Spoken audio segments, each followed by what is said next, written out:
I woke up at 2:13 in the morning to a call from one of my friends. I almost ignored it because he was exactly the kind of guy who could turn a normal Tuesday into a complete disaster. But as soon as I answered, I heard water running in the background. Then he asked me, real quiet, "Does bleach expire?" And right away I knew something was seriously wrong. I sat up and looked at the clock just to make sure I'd heard him right. 2:13, pitch black room, my phone screen lighting up my hand. I could still barely think straight, so I said, "What?" And he didn't answer me right away. I could just hear that water running. Steady, like a faucet turned halfway on. Then he said, "Does bleach expire?" Same tone. Low, calm, too calm. This was my friend Darren. Not his real name. He worked nights unloading trucks behind a grocery store, slept at weird hours, and somehow always managed to have the strangest problems out of anybody I knew. He was the kind of guy who'd call you from the side of the highway and ask if smoke coming out from under the hood was normal. But this was different. There was something in his voice that made me sit all the way up. So I said, "Why are you asking me that?" And after a pause, he said, "Because I think I got blood on the grout." I don't know if you've ever had one of those moments where your whole body wakes up before your brain does, but that's what that felt like. Like 1 second I was half asleep, and the next second every nerve in me was awake. I threw the blanket off, stood up, started pulling on jeans, and said, "What happened?" He said, "I don't know yet." That part hit me harder than anything. Not nothing. Not it's fine. Not even a lie. Just, I don't know yet. Then he said, "Don't hang up." So I didn't. I put him on speaker, grabbed my hoodie, my keys, my wallet, and kept asking him the same questions while I got dressed. Do I need to call an ambulance? Do I need to call the cops? Are you alone? And every time he'd either go quiet or just say, "Just get here first." He lived in this basement apartment under a duplex across town. Cheap place. Concrete stairs going down to a little metal door that always stuck when it rained. It smelled damp down there year round, like wet cement and old wood. The whole drive over, I kept the phone on, but neither of us was saying much. A couple times I heard him breathing through his teeth. Once I heard something hit the floor. I asked him what that was, and he just said nothing, which obviously meant it was not nothing. When I got there, the upstairs porch light was on, but the basement entrance was dark. No music, no TV, no cigarette outside in the plastic chair he kept by the steps. Just that weird dead silence. You only notice when you're already nervous. I went down the stairs and saw his door was cracked open. Just a little. Not wide open, not kicked in, just open enough that I could see a line of yellow light from inside. I remember stopping for a second and staring at it, because even before I touched the door, I already knew whatever was inside was bad. I pushed it open and stepped in. The first thing I saw was one of his shoes in the hallway. Just one. The second thing I saw was a smear on the wall next to the light switch. Not some huge dramatic splash, just a dark mark dragged across the paint, like somebody reached for the light with a bloody hand without even thinking about it. And I know this sounds strange, but that was the thing that made it feel real. Not the blood itself, the fact that it was on a light switch. That's how real bad nights look. Not cinematic, just wrong in these small, ordinary places. I said his name once, not even that loud, and he answered me from the bathroom. He sounded weak, smaller than usual. When I got to the bathroom door, he was on his knees on the tile, shirtless, leaning against the sink cabinet, with one hand and pressing a towel against his side with the other. The floor was wet. Water had run across the tile and collected near the drain, and it had gone pink. There was blood on the edge of the bathtub, blood on the towel, blood on his fingers. He looked up at me and said, "Close the door." I said, "What happened?" He moved the towel for half a second. I wish he hadn't. The cut was low on his side, just above his hip.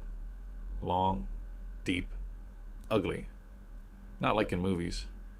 Worse, honestly, because it looked clumsy, like somebody had done it fast and hard and close.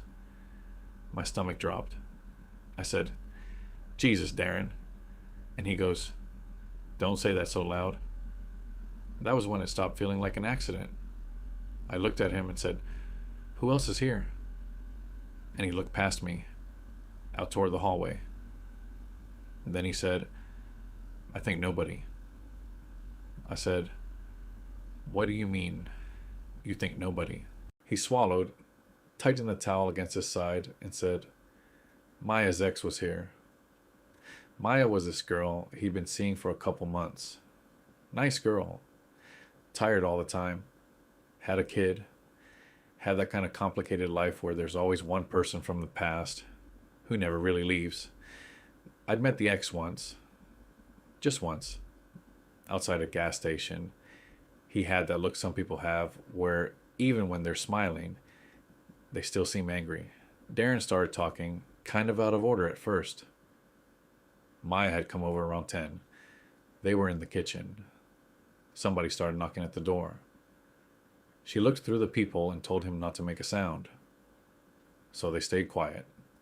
The guy kept knocking. Then he started saying her name through the door. Not yelling it, just saying it. Calm. Then after a while, it went quiet. No knocking, no voice, nothing.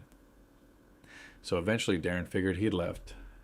Around midnight, Maya slipped out through the back because she didn't want him seeing her leave. Darren walked her up the alley, came back downstairs, locked the door, and went into the kitchen to get a glass of water. Then he looked at me and said something that still bothers me. He said, "I was standing there by the stove, and then the closet door opened. That little utility closet by the front door. The one he barely used. The one he thought was jammed. Apparently it wasn't. Apparently Maya's ex had gotten in earlier through the small bedroom window, heard them moving around inside, and hidden in that closet, while they were whispering in the kitchen, thinking he was still outside. Darren said for a second he didn't even understand what he was seeing. Just the closet door opening. Then a face. Then the knife. And the knife wasn't even something he brought with him. That was the part that got me. It was one of Darren's kitchen knives. Cheap black handle. Missing from the knife block by the stove. The guy had used whatever was in the apartment. I said, "Where is he now?" And Darren said, "I hit him." I said, "With what?" He said, "The pan." I said, "What pan?" And he looked at me like I was an idiot and said, "The cast iron one." Then he added, real quiet, "He went down weird." I knew exactly what he meant. Not dead. Not fine either. Just wrong. I stood up and checked the apartment. The kitchen looked like something had happened fast. One chair knocked over. Rug all twisted up. Broken glass in the sink. Knife block on the counter with one empty slot. And near the closet, on the carpet, there was a cast iron skillet lying face down. No guy. No body. Just the pan. And a dark stain near the handle. I stared at it for a second too long. Then went back to the bathroom. Darren was shaking now. Really shaking. That kind of full body shiver people get when the shock starts catching up. I said, "I'm calling 911. And he grabbed my wrist, harder than I expected. He said no. He kept saying the guy would lie. That he'd say Darren started it. That he'd twist the whole story around. That if the cops showed up and didn't find him, it would somehow all come back on Darren. Maybe he believed that. Maybe he was just scared. Maybe he was already losing too much blood to think straight. But he was getting paler right in front of me, and the towel he was holding against his side was soaked through. So I called anyway. I put the phone on speaker and pressed a clean towel from under the sink against the cut, while the operator asked questions in that calm, professional voice people use when your life is actively falling apart. Is he conscious? Is the attacker still there? Is the weapon nearby? Can you lock the door? That question stuck with me. Can you lock the door? Because I remember reaching back and locking that little bathroom door, like it was actually going to save us if someone was still in the apartment. Like that cheap lock and that thin hollow door meant anything. But when you're scared enough, you take whatever tiny bit of control you can get. Police got there first, then the paramedics. Suddenly, the whole apartment was bright. Flashlights, radios, heavy boots on the floor, red and blue lights flashing through that little ground level window in the living room.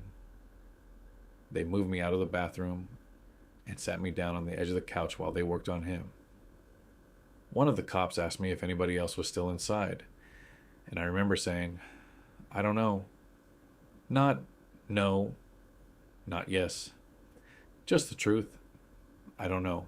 They found Maya's ex maybe 40 minutes later in the alley behind the duplex, crouched behind two garbage bins with blood running down the side of his face, still holding the knife.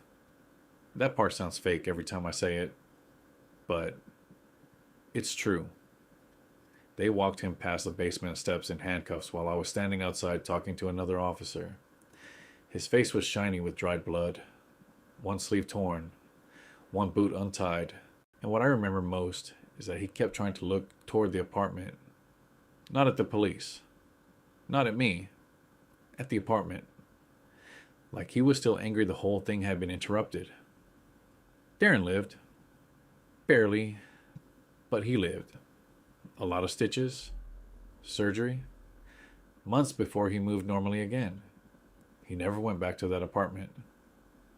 A couple weeks later, I helped his sister pack up the rest of his stuff, and there were still faint stains in the bathroom grout where he tried to clean up his own blood before I got there. You could only really see them if the light hit the tile sideways.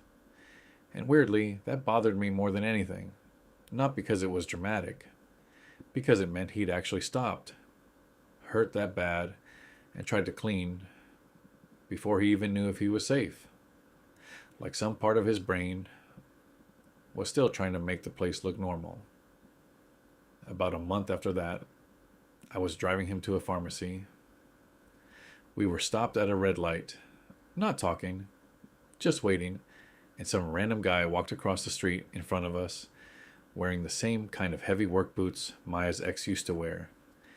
And Darren flinched so hard it made me jump. Then he laughed once. One of those short little laughs people do when nothing is funny, and they know it. He kept staring through the windshield and said, "You know the part I can't stop thinking about." I said, "What?" And he said, "I was making pasta." That was the thing he couldn't get over. Not the knife. Not the blood. Not the sirens. Just that, a few seconds before everything happened, he'd been standing there making pasta, like his brain had gotten stuck on the last normal thing in the room before the whole night split open. And honestly, that's the part I understood. Because when I think back on that night, I don't really think about it as one big horrible event. I think about pieces. The phone vibrating on the nightstand. The sound of running water. That one shoe in the hallway. The blood on the light switch. The closet door opening. And that cast iron pan lying face down on the carpet like somebody had dropped dinner and walked away.